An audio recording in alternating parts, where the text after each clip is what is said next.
It felt like my nervous system was being rewired, and I needed to slow down radically because my body was no longer tolerating just pushing through. Let's talk about those myths we've been fed. Mm. Like I know, one that comes to mind for me is your value declines after 50.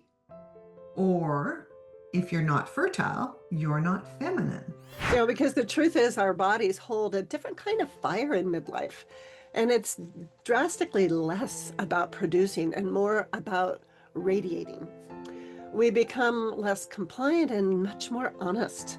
One of my favorites is creating a personal sovereignty altar so you can gather together symbols of what you're claiming now that you couldn't or that you didn't before.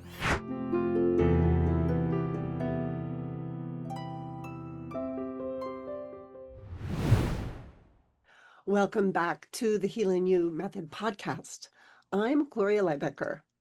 And I'm Gail. We're so glad you're here. Today, we're stepping into a powerful conversation that so many of us live through, but rarely talk openly about. Yeah, the midlife portal. That sacred space where menopause, identity shifts, and spiritual fire all converge. And it's much more than hot flashes. It's a hormonal and an energetic initiation into a whole new plane of sovereignty. Yes, and Gloria, I know for you, this wasn't just a biological transformation. Mm. It changed your embodiment practices, your sense of time, your relationship with power.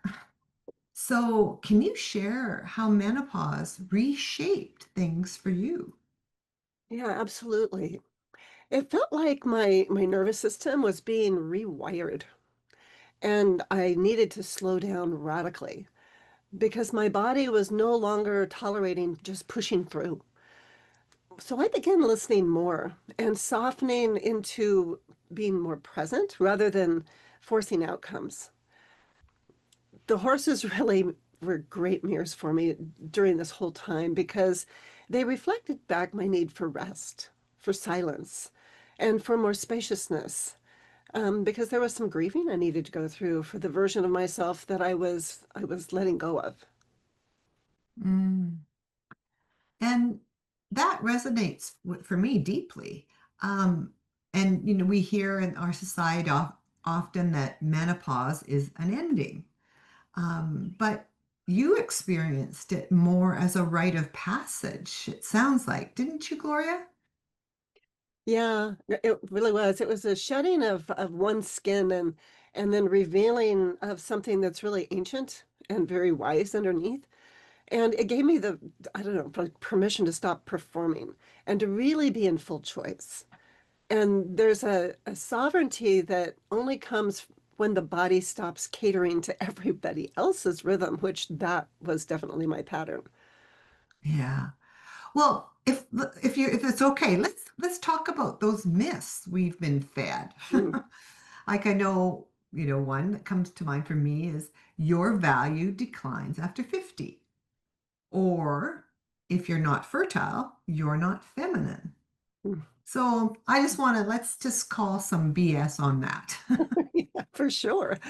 Because the truth is our bodies hold a different kind of fire in midlife. And it's drastically less about producing and more about radiating. We become less compliant and much more honest. And that's not a decline, it's an ascension. Yeah, exactly. I like to think of this phrase and say about this phrase, it's not about invisibility, it's about Yeah. invincibility. Yeah. So it's interesting that so many women come to find their voice here for the first time. Yeah, so true. And if you're listening and you felt shame or confusion about your body changing, then I want you to really know this truth that you are absolutely not broken. You are in the evolution of becoming. And this is a truly sacred transition. And it's okay to be messy. And it's also okay to be magnificent. Yeah. Oh, that's so good to hear. And so if we want to get really practical and offer some ideas for our listeners here, what are some rituals or practices that can mark this phase and honor it as the initiation it truly is? Yeah, that's a really beautiful question. One of my favorites is creating a personal sovereignty altar. So you can gather together symbols of what you're claiming now that you couldn't or that you didn't before. And then you can also gather a few close women, sisters, um, close friends, and you can create a witnessing circle where you can then come together and you can name out loud what you are letting go of. And you can also name what you are stepping into. Yes, I love that. I've done similar things with a like a type of renaming ceremony myself, like claiming a name for the year or the name for the phrase that reflects more of who I've become, and it's just sort of my name that I have for myself, and it's powerful. Yeah. Anything that grounds the truth that isn't a crisis. It's a crowning. Mm. A crowning. Yeah.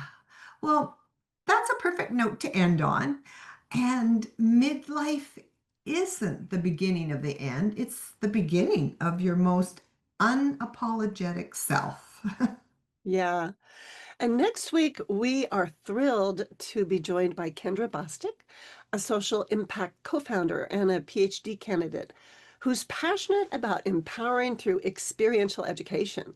She's traveled to over 30 countries and is building a platform called Kakori, and it's designed to make experiential learning more accessible worldwide.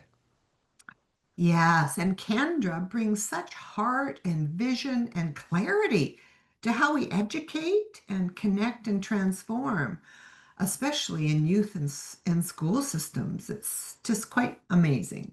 Yeah, so mark your calendar. You won't want to miss that one. So until next time. Be gentle with yourself and stay curious.